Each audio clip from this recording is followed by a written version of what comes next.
Ei, deixe de matar um leão por dia, porque o leão da tribo de Judá quer caminhar com você. E tudo que você sofre hoje, ele já pagou esse preço lá na cruz, quando morreu por você e por mim, certo?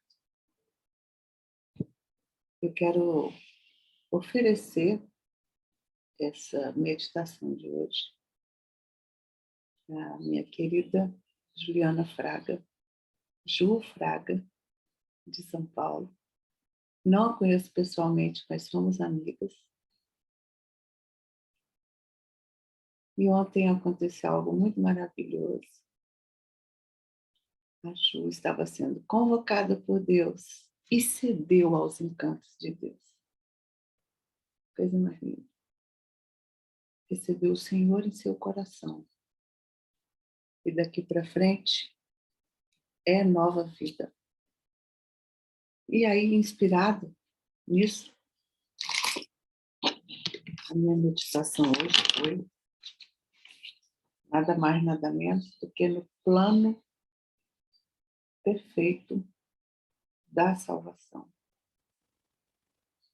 Eu não vou falar muito, eu vou falar Bíblia, porque a Bíblia ela é tão poderosa que o simples mencionar da palavra faz um efeito na nossa vida, no nosso coração, no nosso ambiente, na atmosfera, em tudo. Porque a palavra de Deus, ela é poder, ela é dinamite, ela tem vida. Ela tem vida em si mesma. Então, simples mencionar ou falar a Bíblia é suficiente para a gente receber de Deus a porção e aquilo que nós realmente precisamos.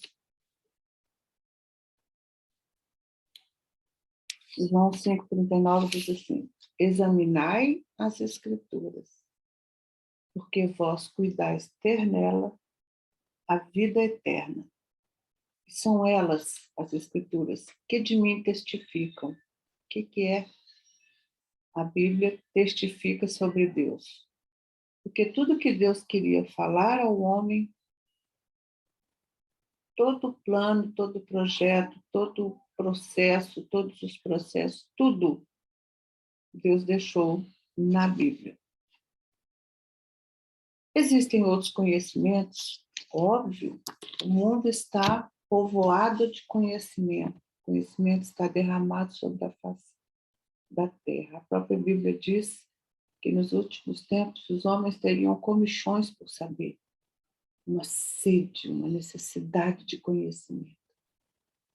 Sabe, eu costumo dizer que essa necessidade, essa sede de conhecimento, ela fala sobre a sede de Deus. E que as pessoas vão procurando buscar em tantas coisas, preencher um buraco, uma lacuna, que é do tamanho exato de Deus.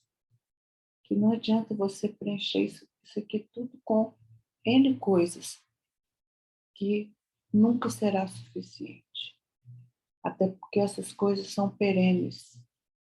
Quando você está colocando outra aqui, a de cá já acabou. Você tem que colocar de novo, preencher de novo. Com Deus, não. Ele chega, vai até as juntas e medulas, esquadrinha o nosso coração e preenche profunda e completamente. Profunda e completamente. Então, em homenagem à minha amiga Juliana Fraga, minha irmã, eu quero trazer versículos que não são versículos isolados e fora de contexto, é óbvio, porque o maior perigo... Você sabia que as heresias nascem dentro da própria Bíblia? Quando se pega o texto sem contexto e vira um pretexto. Não, esse aqui, inclusive, esses versículos que eu trouxe, foi o plano de salvação que eu aprendi com a minha professora quando eu fiz teologia, minha professora amada, querida, com quem aprendi muito, Lucy Vasquez Vidal. do Instituto Bíblico Betel Brasileiro, onde eu me formei.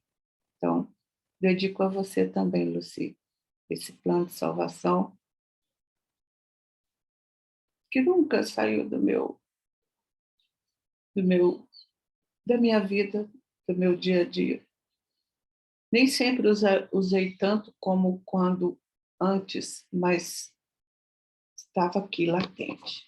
E agora eu pego esse plano de salvação todinho aqui, que são versículos que, harmoniosos entre si, contam a maravilhosa história de salvação para o homem. Obrigado, Betel Brasileiro. Obrigado, Lucia. Obrigado, minhas amigas de turma. Vamos lá, gente. Plano de salvação. Nós vamos começar com o versículo de Romanos 3, 23. E ele fala uma coisa que todas as pessoas do mundo sabem. Que todas as pessoas são pecadoras. Não vou entrar no mérito sobre o conceito de pecado, papapá, porque eu não estou aqui para discutir isso. Para mim, o que eu li aqui no princípio, examinai as Escrituras, porque cuidais nelas ter a vida eterna. É aqui, nessa fonte, que eu tenho a vida eterna. Então, não vou entrar em mérito de nada, simplesmente eu vou confiar no poder de dinamite da palavra de Deus. E Romanos 3, 23 fala assim: todos pecaram e carecem da glória de Deus. Todos os seres humanos, nenhum é autossuficiente ou suficiente para deixar Deus de lado, andar com suas próprias pernas e sobreviver sozinho nesse mundo caótico. Aquele que deixa Deus de lado só esquece de uma coisa. Ele não tem mão sobre a morte. O poder da morte não está nas mãos dele.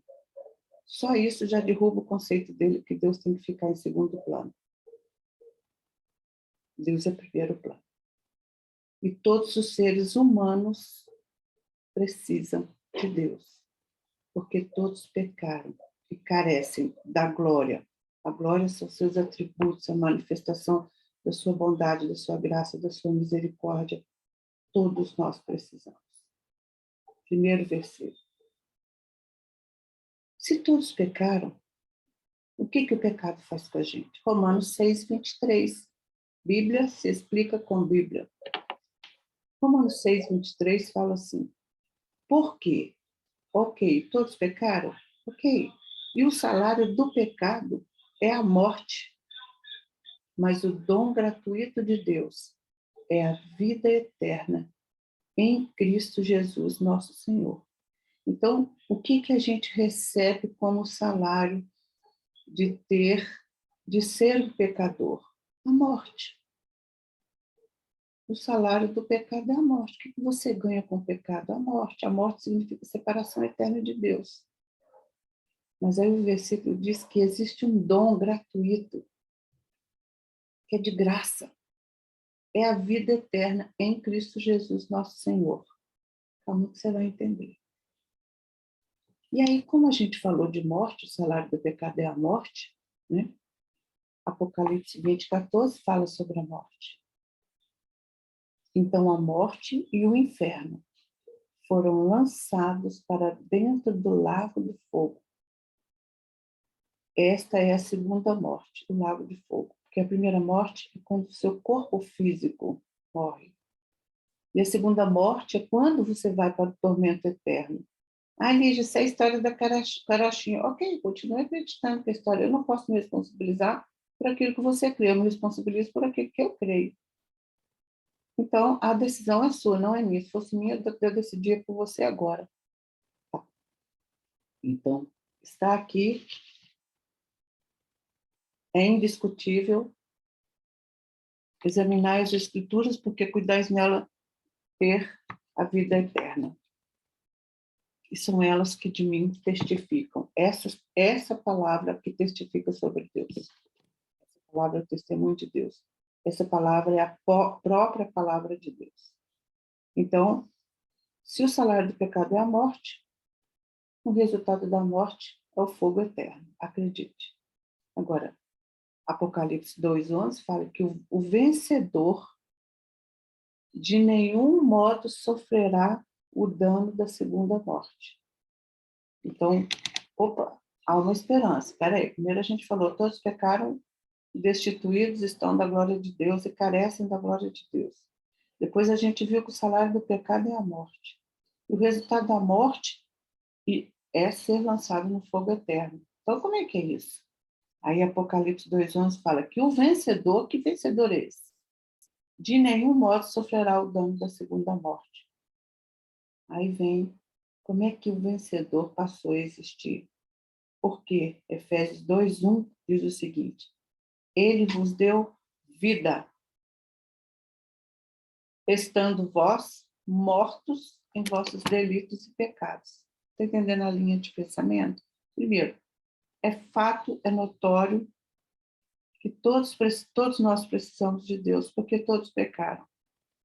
É fato, é notório que o salário do pecado é a morte. Mas Deus nos deu um dom gratuito. É a vida eterna através de quem? Em Jesus Cristo. Se o salário do pecado é a morte e o inferno. A morte é primeiro física, depois a espiritual, né? Então, essa foi lançada no lago de fogo. Mas o vencedor.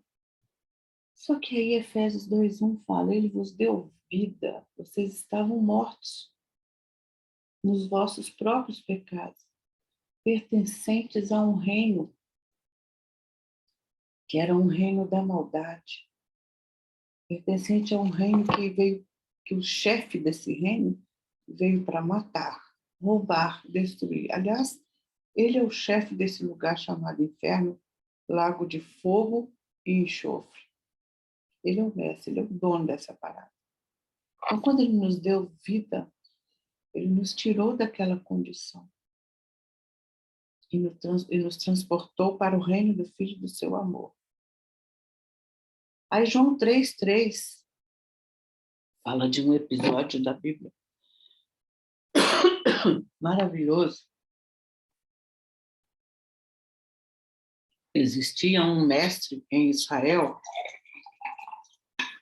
Quem era esse mestre? Nicodemos. Capítulo 3 de João conta sobre a história de Nicodemos. Nicodemos era um dos principais dos judeus, um dos chefes das sinagogas, um religioso, alguém que cumpria cabalmente a lei. E ele cumpria cabalmente no desejo de ser alcançado por Deus. Só que ele ainda estava ouvindo falar de Jesus, e falando, tem alguma coisa diferente nele, ele tem sinais evidentes de que pode ser o Messias, porque esses chefes das sinagogas, esses estudiosos da Torá, da Bíblia, eles sabiam que existia uma maneira de identificar se aquele de fato era o Messias. E eles estavam, inclusive, colocando Jesus à prova o tempo todo. Por isso que eles interpelavam. E aí ele foi, João capítulo 3, leia lá. Ele foi de noite encontrar com Jesus. Por que ele foi de noite? Porque se ele fosse na luz do dia e fosse visto, ele poderia ser criticado. Por amor à pele, ele falou, já pensou? Se eles vêm que eu fui conversar com Jesus, eles vão falar que eu apostatei, né? Então, ele foi de noite para se esconder. Então, ele, na conversa com Jesus, ele falou assim, mestre, eu bem sei que tu és mestre, olha como é que ele reconhecia, bem sei que tu és mestre vindo da parte de Deus, porque só alguém que vem da parte de Deus pode fazer o que você faz, né? Rabi, sabemos que és mestre vindo da parte de Deus, porque ninguém pode fazer esses sinais que tu fazes se Deus não estiver com ele. Só que Deus sabia o coração dele. Eu já sabia que ele foi lá com sede de Deus. Então Deus falou assim, eu não vou nem deixar, Jesus falou, eu não vou deixar ele ficar explicando muito não, que ele vai se enrolar nas próprias palavras, eu vou direto ao ponto. E aí Jesus disse para ele, a isto respondeu Jesus, tipo, Nicodemos, eu já sei o que você quer, então eu vou te dizer o seguinte, em verdade te digo, que se alguém não nascer de novo, não pode ver o reino de Deus. Aí Nicodemos falou assim, como assim nascer de novo? Eu vou entrar no ventre da minha mãe e nascer de novo? Ele não entendia o que era nascer de novo. Nascer de novo. Foi o que aconteceu ontem com a minha amiga Ju. Aí Jesus pegou e respondeu, quem não nascer da água e do Espírito não pode entrar no reino de Deus. O que é nascido da carne é carne, ou seja, você não vai precisar voltar para o ventre da sua mãe. Mas o que é nascido do Espírito é Espírito. Não te admires e eu te dizer, importa-vos nascer de novo.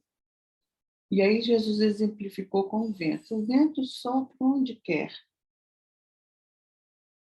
Ouves a sua voz, mas não sabes de onde vem, nem para onde vai. Assim é todo aquele que é nascido do Espírito. Aí Nicodemos perguntou, como assim? Como que isso pode acontecer? Eu não estou entendendo.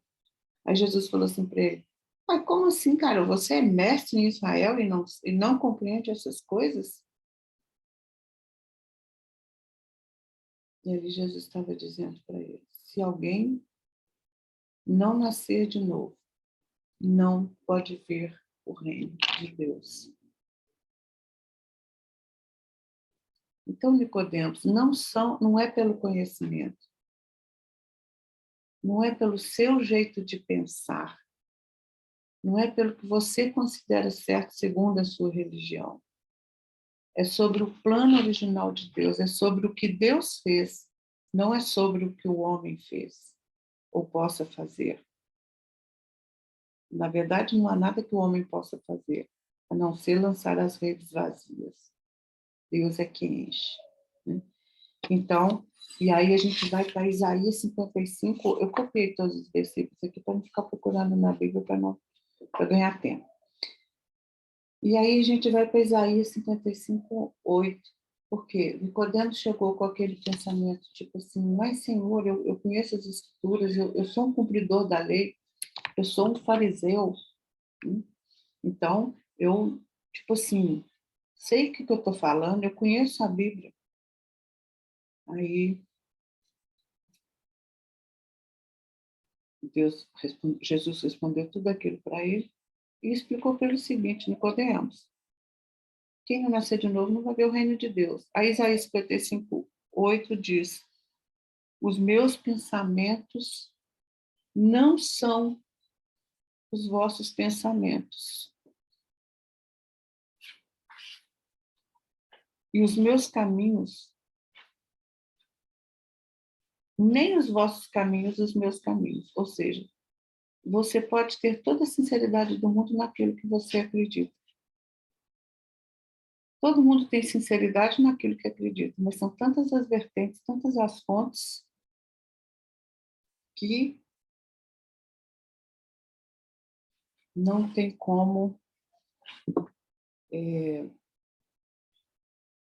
pensar que com as nossas, com o número, o volume de conhecimento é suficiente para eu ter Deus. Então, Nicodemos chegou cheio do conhecimento e falou, eu conheço as escrituras e eu sei que você tem algo de Deus, porque ninguém pode fazer o que você faz se não vier de Deus. E Jesus falou, Nicodemos, se alguém não nascer de novo, não pode ver o reino de Deus. Então, ele mostrou para Nicodemos naquele momento exatamente isso aqui. Os meus pensamentos não são os vossos pensamentos, nem os vossos caminhos, os meus caminhos, diz o Senhor.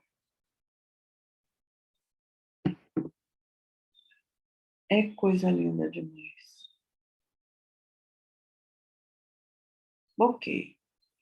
O que Nicodemos tinha em mente? Ele tinha em mente que ele precisava cumprir todos aqueles rituais e, né, tudo que envolvia aquele conhecimento para se chegar a Deus, na sinceridade dele, para se chegar a Deus. E aí Jesus falou para ele, não, eu vim aqui exatamente para trazer o que precisa, você precisa nascer de novo. E entenda, Nicodemos, que os meus pensamentos não são os vossos pensamentos, nem os seus caminhos. Então, você não pode pegar a sua ideia, colocar como lei e dizer que eu não posso fazer nada fora dela, porque eu vim para cumprir essa lei. O que eu estou tentando te dizer está aqui, Tito 3,5. Não por obras de justiça praticadas por nós, mas segundo a sua misericórdia ele nos salvou. Ou seja, Nicodemos, ou você que está me ouvindo, entenda que não é por alguma coisa que você faça. Não é por alguma coisa que você possa fazer que você vai nascer de novo, e que você vai receber essa segurança de vida eterna que você tanto busca em tantas coisas. São muitos os conhecimentos, né? Então, não é por nenhuma obra, não é por ser caridoso. Isso é consequência. Inclusive, a origem da palavra justiça é a mesma de caridade. Caridade é uma questão de ser justo. Justiça é algo que, para Deus, é fundamental. Então, o fazer o bem é uma consequência natural e não um caminho para se chegar a Deus. O fazer o bem é uma consequência de que eu conheço Deus. É uma constatação de que eu conheço Deus. Então, não é por obra de justiça, não é nada que você possa fazer. Mas ele nos salvou mediante o lavar regenerador e renovador do Espírito Santo. E aí, Tiago 2,10, olha só como é que a Bíblia vai se explicando com a Bíblia, é um todo harmonioso. Foi escrito em épocas diferentes, culturas diferentes, pessoas diferentes, cultos e iletrados, mas ela tem um pensamento harmonioso. Tiago 2,10 diz o seguinte: todo que guarda toda a lei, mas tropeça em um só ponto, se torna culpado de todos. Ou seja, não adianta ser a melhor pessoa do mundo. Se você tropeçar num só ponto, você derruba tudo que você fez. Então, cara, não é o que você vai fazer. O plano de salvação ele é tão simples que assusta. Não é o que você vai fazer. É o que eu já fiz por você e você compreender isso.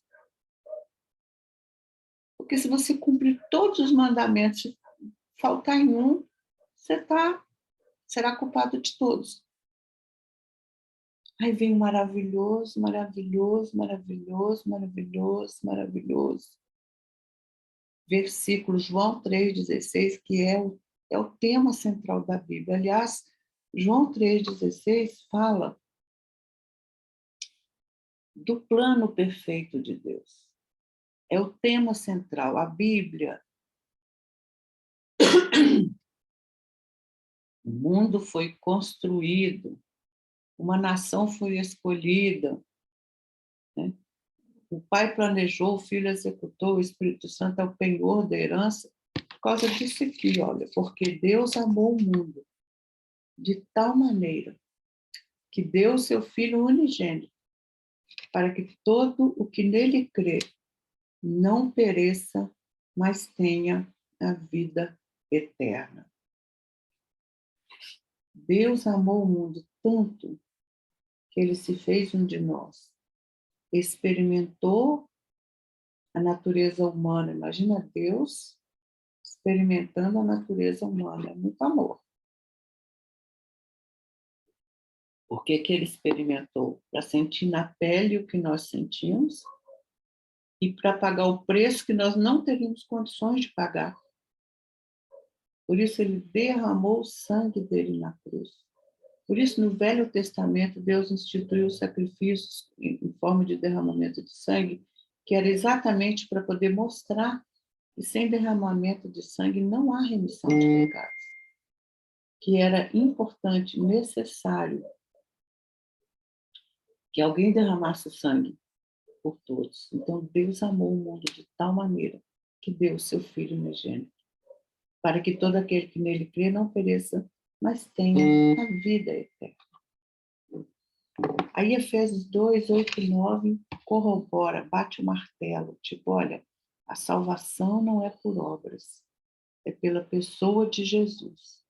Aí Efésios 2, 8 e 9 diz assim, por quê? Pela graça sois salvos. Que graça? Pela graça de Deus. Mediante a fé. Que fé? Fé é acreditar nesse plano. Você pode ou não acreditar, ele não vai deixar de existir se você não acreditar. Você chegar com um conceito novo, abolir Deus, pode, você tem todo o direito, você tem liberdade, mas isso não muda o plano original de Deus. Deus é consistente, nele não há sombra de variação. Esse plano foi, esse plano foi, esse planejamento foi antes da fundação do mundo. Então, o que você pensa, o que você acha, os seus conceitos não vão mudar, né? Por quê? É pela fé. Pela graça sois salvos, mediante a fé. E isso não vem de vós, é dom de Deus. Dom de Deus, quer dizer, é algo gratuito que Deus nos deu. Eu não preciso ficar fazendo sacrifício, fazendo... Isso é... O eu fazer boas obras é uma consequência. Não vem das obras para que ninguém se glorie. Eu acho que se a salvação fosse por obras, Deus seria injusto.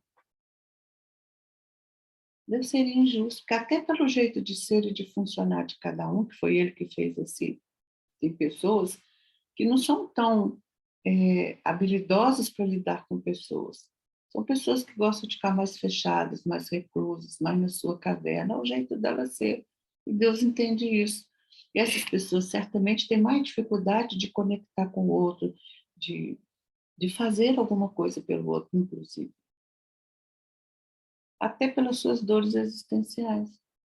Então, sabe, seria muito injusto se fosse por obras, porque quem dá mais, é assim? Imagina, Deus olha cada ser humano com tanto amor que não é quem dá mais que vai ganhar, é quem se entrega ao leão da tribo de Judá.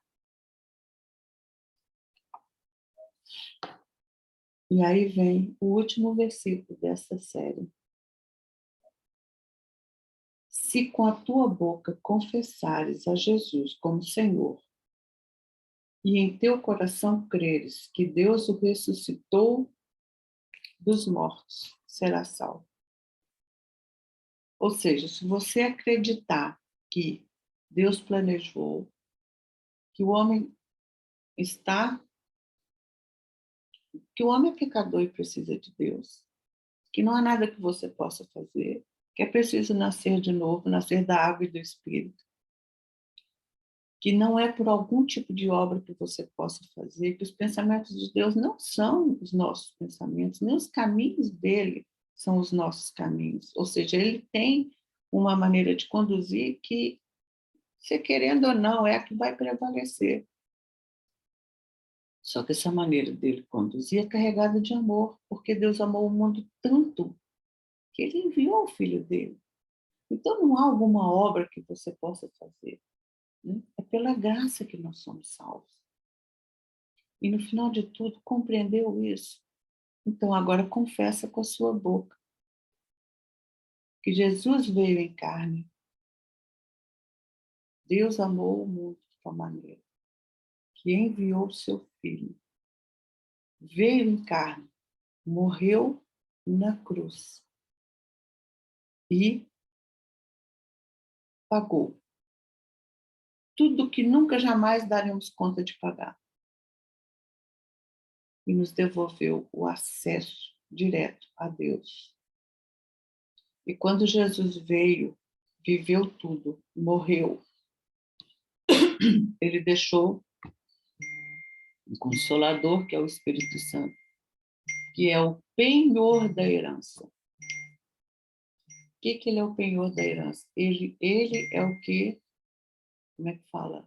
está aqui assegurando a nossa salvação. Vou falar uma coisa para vocês. Quando Jesus voltar, porque Jesus vai ter uma segunda vinda, que ele vai buscar o seu povo. E quando Jesus voltar, o que mantém o Espírito Santo nessa terra como nosso penhor? Nós os que cremos, porque nós somos templo do Espírito Santo, diz a Bíblia. Quando ele voltar, ele vai nos buscar. Como, Lígia? Exatamente isso. Eu não sei como que vai ser, mas eu já até sonhei com isso. Chama-se arrebatamento. Ele vai simplesmente nos tirar da terra. Já tem um monte de teoria aí falando que as pessoas ignorantes serão abduzidas da terra pelos extraterrestres. O diabo inventando firula para te tirar do caminho. Mas Jesus vai vir em glória. Todo olho verá e toda língua confessará que Jesus Cristo é o Senhor. E ele vai nos ausentar, nos tirar. Mas quando ele nos tirar, o Espírito Santo também vai sair. E ai de quem ficar. Se com o Espírito Santo na terra já está tão difícil, porque o mundo jaz no maligno. Difícil para os que não creem, porque quem crê, gente, tem uma força, uma segurança que não tem explicação. É uma força e uma segurança que definitivamente não tem explicação. É a paz que excede a todo entendimento. É o único lugar do mundo que a gente sente consolo, conforto, segurança. É nesse colo de Deus, que nos amou tanto, mas tanto. Veja, eu não consigo compreender ainda a dimensão desse amor. Ah, se você soubesse, presta atenção. Não consegue entender? Faz uma coisa. Ajoelha na beirada da tua cama e pergunte a ele. Senhor, me explica como é isso. Fala comigo de uma maneira especial, porque a salvação, gente, ela é especial. Deus fala especial, ela é singular, porque nós somos singulares. Então, o jeito que Deus fez comigo não vai ser o mesmo que Deus fez com você. Não existe um padrão, porque Deus lida com a gente de forma individual e singular. Então, se você quer que Deus fale contigo sobre isso, Deus pode usar a minha boca para falar com você. Como? Através das Escrituras. Examinai as Escrituras, porque cuidais nela ter a vida eterna. Então, através disso, gente, a minha Bíblia, meu Deus do céu, está sempre. Eu amo. Não sei como é que eu vou fazer. Tem um monte de Bíblia aqui, gente. Um monte de Bíblia. Ai, fora as que estão lá dentro. Ó, mas a que eu gosto é essa, da minha salvação. Depois eu vou contar uma história para vocês. Essa não foi minha primeira Bíblia, foi minha segunda. Depois eu vou contar para vocês a história da minha primeira Bíblia. Então é isso. Eu vou fechar com... Eu fiz parte de um...